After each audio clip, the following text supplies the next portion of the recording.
শহরে মা বোনেরা সাংবাদিক সম্মেলন করে বলে আমাদের দেহ ব্যবসার অধিকার ফেরত চাই।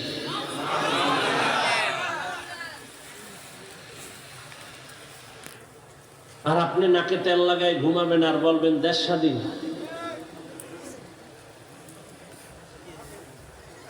মুসলমান আন্দোলন একদিন করে না, মুসলমান জীবন একবার দেয় না।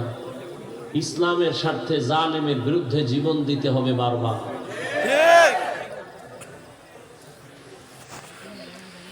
খুব সতর্ক। আওয়ামী লীগ গেছে গেছে কইয়া লাফাইও না,